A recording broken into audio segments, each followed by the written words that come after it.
Out of all the Hokage who protected Konoha, Minato Namikaze has to be one of the more hyped out of all the Konoha Kage. In the years before it was revealed that Minato was the father of Naruto, which actually happened before the whole reveal during the Pain Saga, this actually took place in chapter 367 during Jiraiya and Tsunade's conversation before he left to fight Pain. A lot of fans consistently put Minato in the conversation as being the strongest Hokage who ever existed. However, was Minato truly deserving of all of this praise? Just how powerful was Minato? Well, in today's installment of the Naruto True Power series, we'll not only take a really in-depth look into Minato's true power, but we'll also explain why Minato is a lot more underrated than you guys realize. So let's go ahead and start with the obvious. Minato was extremely powerful. During the Third Great Ninja War, Minato's feats and accomplishments were so over the top that rival nations had to give their ninja a do not engage order if they ever saw Minato. Facing Minato in battle meant certain death unless you were clearly a Kage level fighter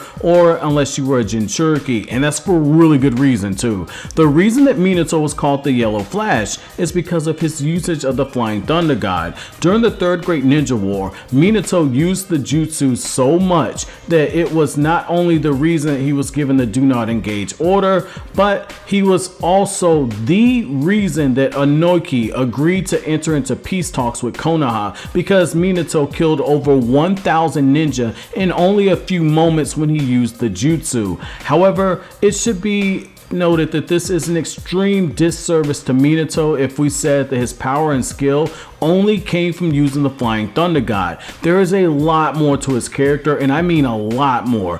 Minato was confirmed to have 3 changes in chakra nature by Naruto series creator Masashi Kishimoto in the 4th installment of the Naruto data books that came out after Naruto ended, where it was revealed that Minato had a mastery over fire release, wind release, and lightning release. On top of all that, Minato could perfectly perform yang and yin release jutsu without any difficulty. Moving on to what I believe is one of the more underrated aspects of Minato when it comes to power is his extremely insane chakra reserves. Many people rightfully credit Naruto's mother Kushina with being the reason that he has such high chakra, but Minato has a huge chakra reserve of his own, and I would dare say he's a chakra beast in his own right. In the Naruto manga, it was stated that in order to summon Gamabunta, you had to have an enormous amount of chakra to do so. To put this into perspective for you, in order for Naruto to summon Gamabunta, he had to exhaust all of his chakra, and then he had to tap into the Kyuubi chakra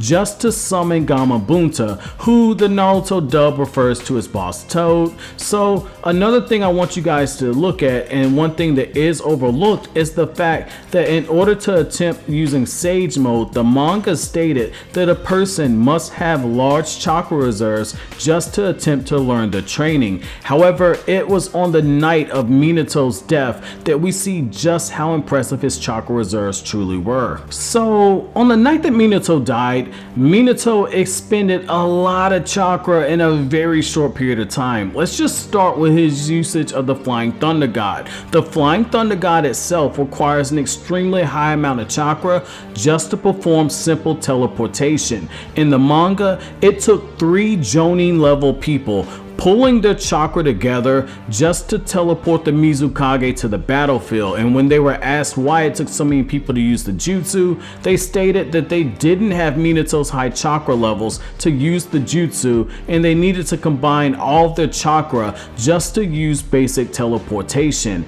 At a minimum, Minato's chakra reserves were over 3 times that of specialized Jonin. But when you look at how he spammed the jutsu on the night that he died, on top of the high level ninjutsu he used, it becomes even more clear that Minato was a chakra beast in his own right.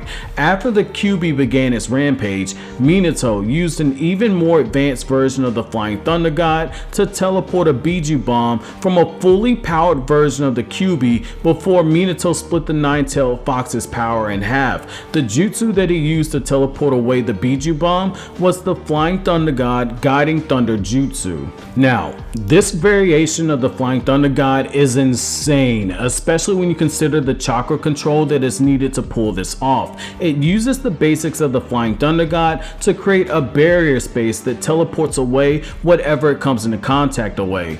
However, after sealing it away, Minato then directs it to another location that has been marked by the chakra seal of the Flying Thunder God user. So, to put it in short, not only did Minato use a more chakra exhausting version of the Flying Thunder God, but he also warped away a Biju bomb from the full powered version of Kurama, which, to put this into perspective for you, during all of the war arc, we never saw Naruto fight with both versions of the Kyuubi at his disposal, and only using half of the Kyuubi's chakra was enough for Naruto to match and overpower the Biju bombs of several of the tailed beasts who were under Obito's control, and they fired those Biju bombs simultaneously at Naruto, and Naruto was able to block them. After that, Minato then went on to fight Obito by spamming the Flying Thunder God and using Flying Thunder God version 2, which ramps up the speed of the Flying Thunder God to a level that is so high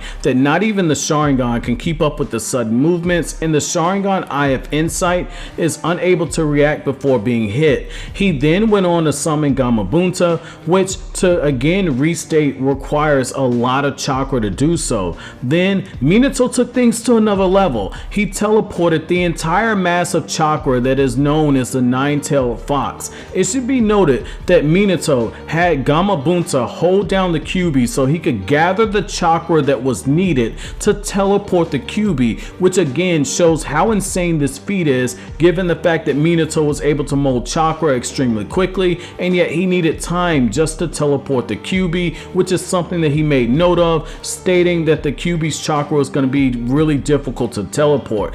And it's also something to show how insane this feat is, since only one half of the Kyuubi's chakra was enough to power the entire Shinobi Alliance several times over, and in this scenario, Minato teleported the entire both halves of the Kyuubi, which is again pretty damn impressive. After Minato did this, he stated himself that he was running extremely low on chakra, but he still possessed enough stamina to perform the Reaper Death Seal, split the Kyuubi chakra in half, seal part of it away inside of himself, seal part of it inside of Naruto, summon a toad to give Jiraiya the key for unlocking the seal on Naruto. Then he sealed away his wife's chakra into the newborn son, and then he sealed away part of his own chakra inside of Naruto. I should also mention that Minato did a majority of these things with a gaping hole inside of his chest because the Kyuubi stabbed him, which is absolutely insane. To further illustrate Minato's high chakra levels, I want to point your attention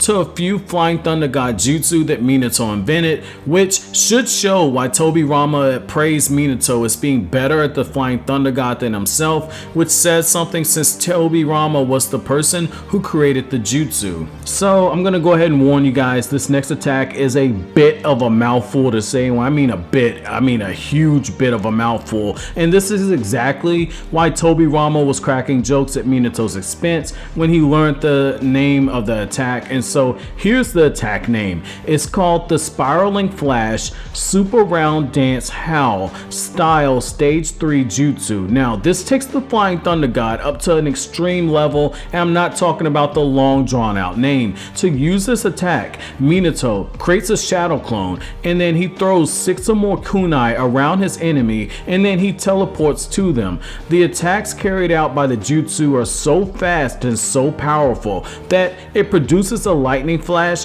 that repels away his enemies who are caught inside the circle pattern of the jutsu. In the Naruto Shippuden anime, Minato was shown wiping out an entire platoon using this attack, though the attack was not shown in its entirety, leaving Data Book 4 as the remaining source of info about this jutsu. On top of having access to Sage Mode, which gives an extreme insane stat boost to every category to the user, Minato is also a perfect Sage, though for whatever reason he likes to downplay his level of skill when it comes to using Sage Mode. Minato was also taught an unknown number of sealing jutsu by Kushina Uzumaki, whose clan specialized in sealing ninjutsu so powerful that it took several nations teaming up in order to wipe out most of the Uzumaki clan. Some of the notable sealing jutsu that Minato learned are the Reaper Death Seal, the 8 trigram sealing jutsu, and he even learned a barrier ninjutsu called the 4 Red Yang Formation Barrier Jutsu that was strong enough to briefly contain the Ten Tails, which is pretty impressive given how powerful the Ten Tails is. Another area where Minato excels is his extreme chakra control. Not only does his chakra control allow him to perfectly use high-level ninjutsu without burning through his chakra, but he's also able to use the chakra transfer jutsu. This was a jutsu that was first made by the Sage of Six Paths himself, and it was meant to connect the chakra people together with the goal of peace and harmony. However, as we all know, this ultimately led to people using ninjutsu. Minato's version of this jutsu is a lot more similar to what Naruto did during the war arc. However, there are some key differences. In Minato's case, when he transfers chakra to a person, he then molds that chakra and he adapts the chakra to the specific type of chakra that's running in the person he transferred it to,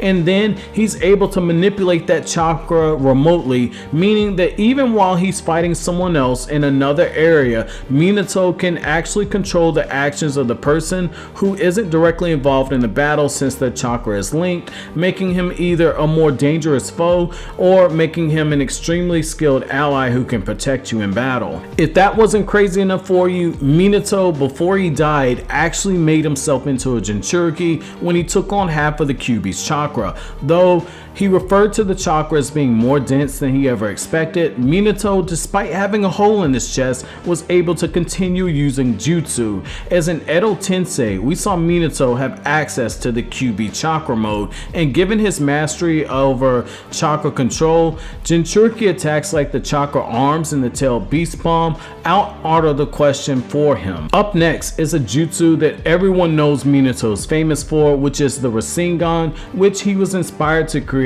after seeing a Biju bomb being fired, but it took him 3 years to master the jutsu. It takes the change in chakra shape to an extreme, but it also fits Minato's fighting style when you think about it, since it doesn't rely heavily on hand seals. As you all know, the Rasengan can be formed using one hand, and it doesn't require extra chakra to sustain.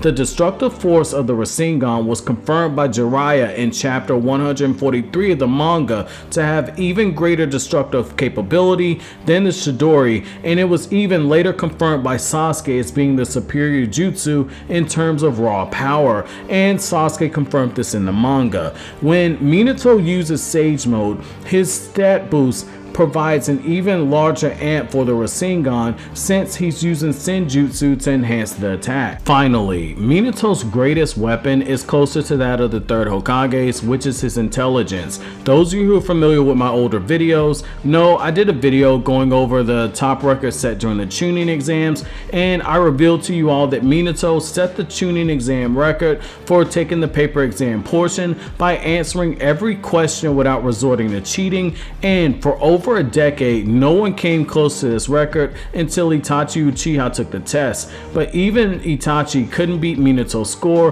which is pretty damn impressive. It should also be noted that this is the Chunin exam version of the test, and not the Genin exam test that you saw Boruto take in the anime. While the concept behind the two tests are similar, the questions on the Chunin exams version are several times more difficult, being so complex that even characters with high IQs were unable to answer the questions in the manga, which is something that should be taken note of. Given how intelligent Minato is and his reaction speed, it makes him highly dangerous in battle, since his high intellect and observation skills allow him to break down the components of a jutsu as it's being used in real time, and it allows him to come up with countermeasures right there on the spot. For proof of this, look no further than his deathmatch with Obito. Minato had only seen Obito use Kamui less than a handful of times in the short period before breaking down how the jutsu worked, what the interval was, and how to counter the jutsu to defeat Obito, who at the time Minato believed was Madoru Uchiha. To make this even more impressive, Minato did all of this while worrying about his wife, who was on her deathbed after having the QB ripped out of her, which, to restate, would have indeed killed her, since it was stated on multiple times being an Uzumaki only allows you to survive Biju extraction for a short period of time, whereas other jinchuuriki die right away after extraction. Also, you have to consider that Minato's village was being destroyed by the QB at the same time, and he was already wrestling with the thought of having to turn his newborn son into a jinchuuriki. The fact that Minato could break down Obito's jutsu this quickly and come up with a counter, despite all the emotions and stress that he faced, is pretty damn impressive, and it's a feat in itself. So, what did you guys think about Minato's true power? That's it for this Hokage installment of the Naruto True Power series. Up next, I'll be covering the 5th Hokage. Just as a quick reminder, the info in the info cards has a poll for you guys to vote on, as well as the community tab of the channel, and I have a vote for you guys to have, which is based on which characters you would like to see me cover next, either the whole Akatsuki going member by member, or the 7 Ninja Swordsmen going member by member. Make sure you vote so you can decide which group of characters I cover next. As always, if you like anything I had to say, don't forget to comment, rate, subscribe, and don't forget to share the video with anyone who might be a fan of Naruto or was a fan of the older content. Thank you so much for watching to the end, guys. Have an awesome day.